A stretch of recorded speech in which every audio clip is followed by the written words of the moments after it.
The reason that we're here today is on Saturday evening, 17-year-old Ethan Liming lost his life in a senseless act of violence. Ethan did not deserve to die Saturday night. He did not. And before I get into any of the specifics of what happened, I want to convey to Ethan's family, his friends, and everybody that he impacted on this earth how much we mourn his loss with you all, and we are grieving with you as well. Information has started to circulate on social media and other areas in the media that is misinformation, and I feel it's our responsibility to get factual information out to the public in a very timely manner. Up here with us today, up here with me today is Mayor Dan Horrigan, who is the mayor of Akron, Captain Chris Brewer, who is the captain over our investigation division, and our chief prosecutor, Craig Morgan.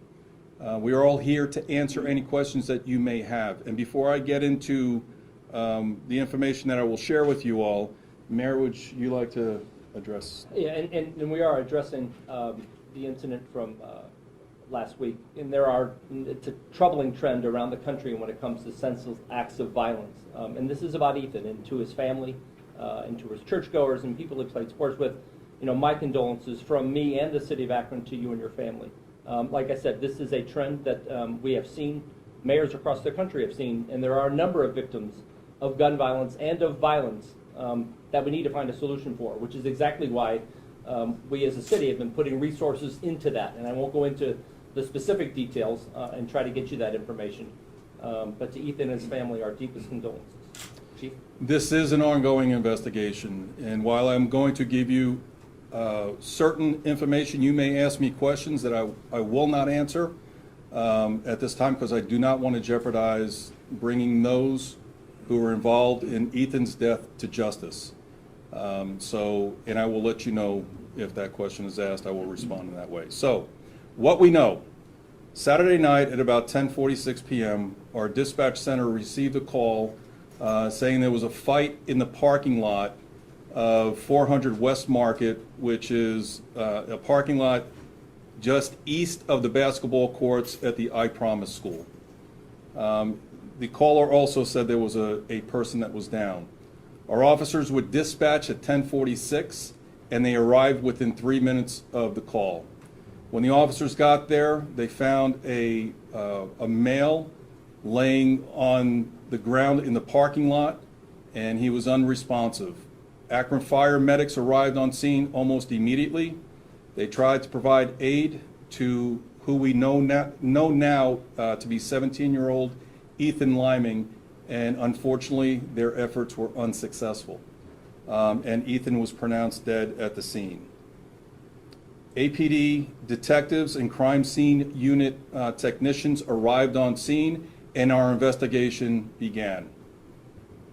Since Saturday, our detectives have received a tremendous amount of information from the public that has led to viable leads into the individuals that may have been involved with this, again, as the mayor described it, senseless loss of life in our city. As a result of interviews and other evidence that we have at our disposal, which I'm not going to get into, this is what we believe happened, understanding that what I'm about to say, the narrative may change in the end because we still have people we need to talk to. At about 10:40 p.m. on Saturday night, a group of 4 juveniles arrived in the parking lot of the I Promise School near the basketball courts. Shortly after their arrival, they got out of the vehicle, and at least 2 members of occupants of the vehicle started discharging what we know now to be a splatter ball, water bead, blaster gel gun. They started discharging it at the direction of 4 individuals who were playing basketball on the basketball court. The 4 individuals on the basketball court started running away, and it appears that 2 of the occupants of the vehicle started running in their direction. Moments later, the two occupants of the vehicle are seen trotting back to their vehicle. The four people who had been on the basketball court are also seen running in the direction of the vehicle in the parking lot. A confrontation occurs. Ethan Liming is assaulted, and a fight ensues. At the conclusion of it, Ethan Liming is dead. A 911 call was placed at the scene, and like I said, shortly after we received the 911 call, we arrived and nobody was on scene.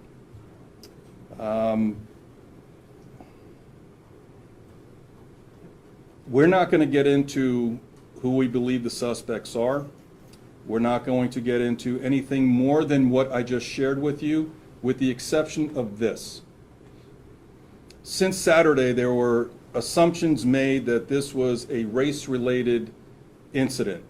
There is nothing that we have in our possession right now, any information at all, indicating that race played a role in this homicide. Nothing. And I want to reassure the community that if we do receive information that race played a role in this, as in any homicide, we will consult with our prosecuting attorneys and add additional charges. This is a senseless act of violence in our city yet again. We have a lot of work to do in this city, as the country does at large. So at this point, I will open it up for questions that you may have. Bob? Chief, can you describe this gun a little bit more clearly? And because there's this Orbeez challenge going on, and do you believe that's what this is? And Airsoft is a brand, right? So what are they loading? They're water pellets, they're gel things, and explain exactly what that is. So I'll do better than that. Mike, can you get it for me? Okay. Yeah, so the description of this toy, and it's targeted for ages 14 and up, is that you take these little beads, you soak them in water. This is my understanding of it. You soak it in water, and then you load this, what they describe as a toy gun, and it shoots these water beads at people or objects or whatever the target is. When it impacts the target, it, like a water balloon, it explodes, and then the person is doused with water. And this is what we believe the occupants of the vehicle were using the night on Saturday night. The only difference is that the toys that they were using were a different color. Mayor, go ahead. That's okay, I was just going to say to the side. Look, In the dark of night, could that be confused with a real gun? I'm not going to say what was in the minds of the people on the basketball court until we have an opportunity to talk to them. But, you know, this is something that is of concern, obviously. You mentioned that you don't believe it's, or you don't have the information that it's racially motivated. Do you have a description of the suspects? Are they African American? Is that why that is being brought up? And the victim and his friends, I understand, were both Caucasian and African American. Can you That is explain correct. the dynamic so we understand That's correct. Why it's being raised? So the occupants of the vehicle, as I know it, were two Caucasian males, 17 years of age, and two African American males, both 17 years of age. Correct, Chris? I'm going to get into the description of the people on the basketball court at this point.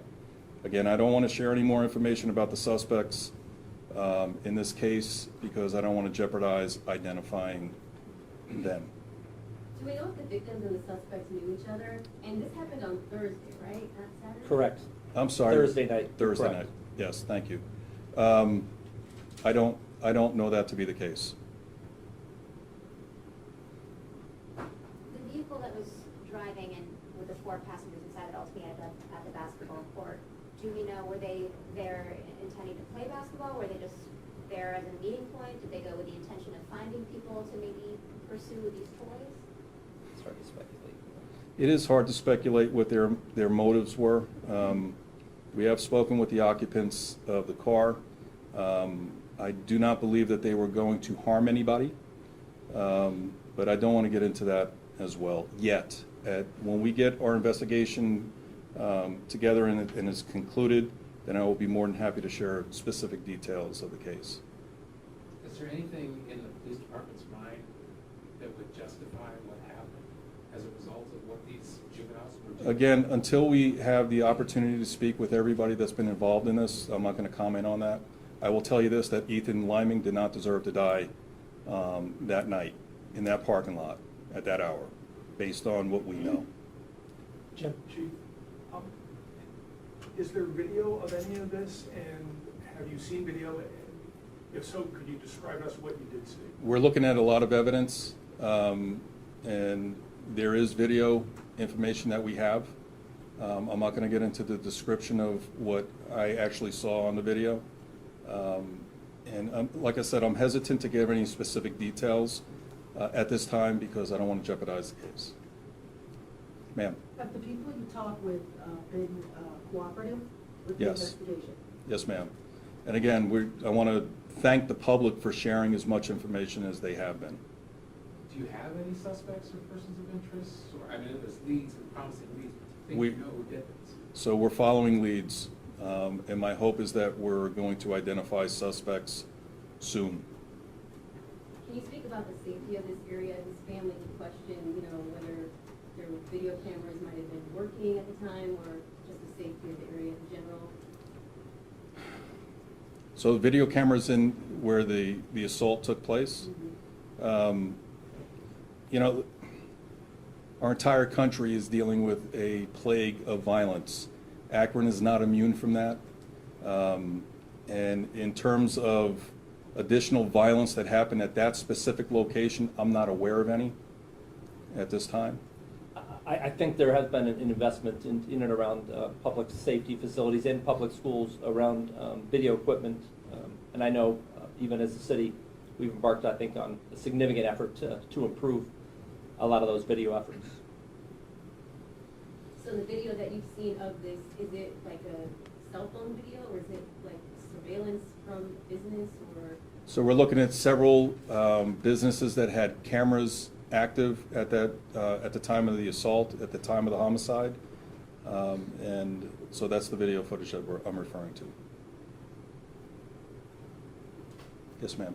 You mentioned when paramedics and emergency services arrived and they saw Ethan there on the ground, the people he could come with in the car, had they left the scene at that point? Was Ethan alone at that point? Ethan was alone at that point, to my knowledge. Do you know exactly where the friends went? Like, there was confusion about if they were on the scene, were they calling from the scene, were they calling 911 from somewhere else? I don't know specifically where they went to. The investigation will determine where they went to, and again, I don't want to get into that at this point. How many of those other kids were assaulted? 3. All of them? I'm sorry, 2. A total of 3 people were assaulted. And these are his friends, you said? Ethan's friends, yes. Coming from the car. Say it again. They were in the car, those were the ones who were assaulted. So there were 4 occupants of the vehicle. 3 of the occupants of the vehicle were assaulted. Do you know if Ethan was taken out of the car by the suspects? I don't know. I don't know. So Captain Brewer was telling me that he actually had gotten out of the vehicle on his own. The father said that he was trying to calm things down and tell people that this was a joke. That this had escalated to a point that no one realized how serious it was going to be. Is that an accurate portrayal? I don't have that information. Yes, ma'am. You talked earlier about having this press conference and trying to quell some of the misinformation out there. There will be some people who watch and say, you know, why not wait until there's an arrest, there's a suspect? You know, do you have any response to that? Because a whole lot of damage can happen between now and then. And I think even historically, we've Yeah. done press conferences before, press releases Yes. before to kind of clean up or clear up misinformation that there are a number of sources, you know, these days, as opposed to just traditional media where people may get information And I think it's an opportunity to let the community know where things are, and people are still going to comment and say this or that. You're right, because there are different channels. But I think doing this helps, get the misinformation kind of on the right track. Is there any message about using these types of splatter ball guns in the community? I'm not going to comment on that, Bob. Like anything that we put in our hands, we need to be mindful of, how we use it. But again, I don't want to comment on that particular product or anything related to it. Well, somewhat related, do you have other crimes happening in Akron related to that toy? Not that I'm aware of, no.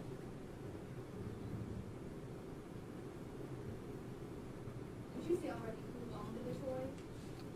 That I do not know. I do not know. You're not sure which of the boys were firing at this point, or you're still trying to figure that out? We're still trying to figure that out.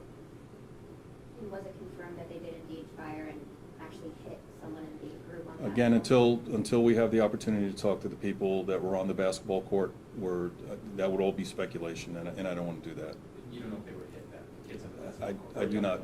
Without having the ability to talk to them, I would encourage those that were involved in this to come forward and to make contact with our detectives so we can get the full story of what happened Thursday night.